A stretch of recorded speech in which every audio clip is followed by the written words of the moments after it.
3, 2, 1. Houston, we have a problem. Houston, we have a problem. Hey, but for real, what the problem is sometimes we're just not in the right atmosphere. You know, I want to just look around real quick and realize that, hey, sometimes we're just not in the right atmosphere. I recently finished a book by Dr. Eric Thomas. I'm titled You Owe You. And one of the many takeaways that I got from it is you're your best when you're you. It sounds so simple, but think about it. You're your best when you're you.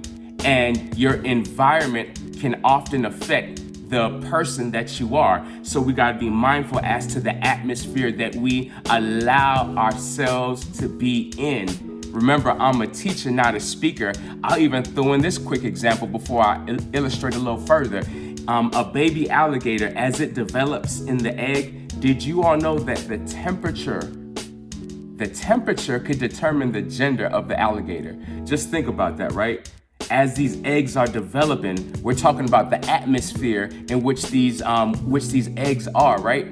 The temperature, the atmosphere could determine whether it is a male or a female. It determines the gender. And if we were just break down the lifestyle of a male and female alligator, and of course we could take that deeper, we know that, wow, if the temperature, if the atmosphere could determine that affects the entire life of that animal. But once again, we got to get in the right atmosphere. We have to be ourselves. You know, when it comes to science, there's two terms, mass and weight. We hear those terms, often interchangeably. Mass deals with the amount of substance in an object. So what do we have inside of us? Okay, now weight, I'm gonna touch on that a little bit later, but weight, for the most part, we may think of ourselves getting on a scale, but weight is the measure of the gravitational force acting on an object. Let me go ahead and bring this on home and allow this to make some sense, right?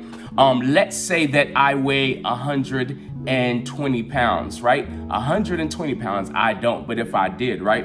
If I weighed 120 pounds on Earth, if I went to Saturn, I would weigh 128 pounds. Did that mean I took some Slim Fast and just, whatever? Nah, I'm the same. My mass has not changed. Who I am has not changed. I just went to a different atmosphere. So if I weighed 120 once again on Earth, on Saturn, I'm gonna weigh 128. That's gonna kind of restrict the movement that I had. If I went to Jupiter, 303 pounds. My mass stayed the same, but my weight changed. So imagine my weight more than doubled when I went there. So I'm not gonna be able to jump and run and stuff, not to the same level that I was when I was on Earth. But check this out.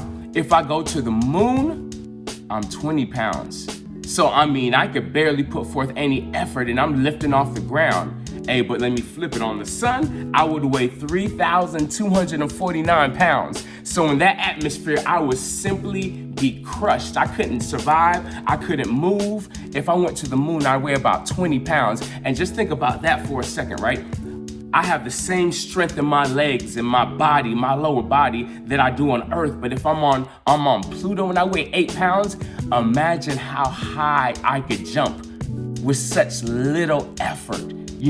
So once again, my mass, I stayed the same, but my atmosphere dictated what my weight would be and what I could accomplish. So back to science, mass stays the same, but weight changes due to the force of gravity. Okay, so let me bring that back home. Let's say me personally, I've shared multiple times, I have been an educator. I was in the classroom for over 14 years, and I have been in different atmospheres. I'm gonna leave them nameless, but I will say, once again, echoing Dr. Eric Thomas, you're your best when you're you. I remember being in one atmosphere, and I felt like, wow, I was given a hard time for just being me and myself in the classroom. Now, if we looked at my test results, if we looked at some of my feedback from my student surveys, dynamic. Some of the things I accomplished with my students, developing them beyond science, I'm talking about developing the whole individual, was just crazy, right? But overall, the way that I felt, I didn't feel valued. I felt like I was being muffled, right? I switched atmospheres. Boy, it was like, why did I take so long to leave? Why did I take so long to switch? I then went to an atmosphere where I remember the principal telling me, before I left the classroom, full time, but before I left the classroom, I remember the principal telling me that I changed the climate of the school. And I'm like, wow, I was only there for 2 years, but I was being offered leadership roles. I was being asked to help with professional development and so much more. But guess what? There was nothing about me that drastically changed. I was myself. But when I switched atmospheres, I was able to soar to just a whole different level. So in one atmosphere, I felt like I was being restricted, hindered, ridiculed. I felt like at times I could bring a pot of gold and there would be complaints about the color of the pot or how heavy it is. But when I switched atmospheres, mercy, I felt like I could walk on water. I felt like I honestly could not do any wrong. So I'm just gonna stop right there. Remember, I'm a teacher, not a speaker, but I want us to really look at what atmosphere are we in right now? Because that makes the biggest difference. And remember, you're your best when you're you. So get in the atmosphere that allows you to be you.